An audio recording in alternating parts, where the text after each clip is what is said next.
Hi guys, this is Sharda Sridharan. After an enthralling draw against England last week in the one-off test match, the Indian women are all set to play a 3-match ODI series against England starting at Bristol tomorrow. Now, the Indian team can afford to experiment a bit with their playing 11, whether they can play 3 spinners or 3 seamers can be a part of the batting lineup and things like that before going into the ICC Women's World Cup at New Zealand next year.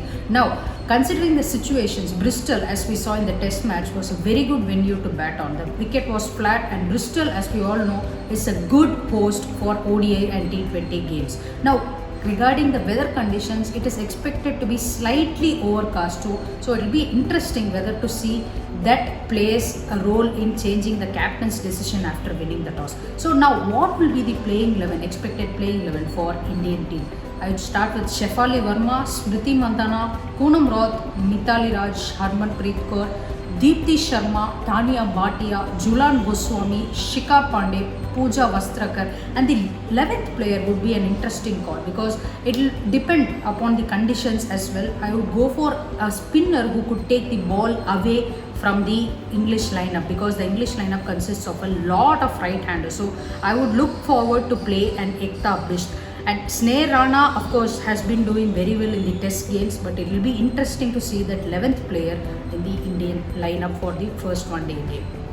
So now the Indian members need to concentrate on a few things here before going into the World Cup next year. First thing, they need to get into this habit of starting to score over 270 or 280 plus scores in one-day internationals. Why? Because going into the World Cup next year, New Zealand, the grounds are a bit shorter. The conditions will be ideal for batting in New Zealand as well. We have a series against Australia later this year and maybe West Indies or South Africa will be touring home, and we also play against New Zealand early next year. So it will be a great start if we are able to reach the 270 or 280 mark.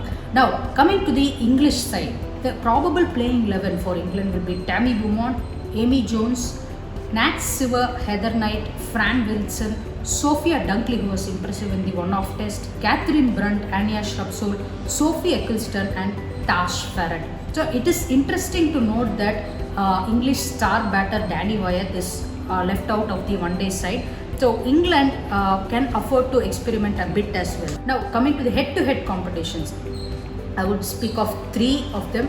First one will be Shefali Verma and Smriti Mandhana versus Catherine Brunt. Now we all saw how exciting this matchup was in the test game as well, with Mandhana playing all the back foot punches and the pull shots, hook shots of Catherine Brunt, and Shefali Verma just smacking her down the ground. And we even saw Catherine Brunt showing a lot of aggression against these 2 batters. The second one will be between Shefali Verma and Sophie Eccleston. Sophie Eccleston with her arm balls firing in and a lot of wickets, 8 wickets in the test match. She'll be looking to get the better of Shefali Verma. But Shefali Verma has also given very few opportunities to Sophie Eccleston. She has been hard on Sophie Eccleston as well, hitting all those lofted shots over the head of the bowler. And the final one will be Tammy Beaumont versus Jhulan Goswami. Jhulan Goswami was in fantastic form, hitting the right areas in the test match. She can let the ball come into Tammy Beaumont, and Tammy Beaumont, as we all know, is an excellent batter in the short format. It will be an interesting battle to watch as well. It's going to be overall an exciting clash, the 3-match ODI series. Looking forward. Thank you.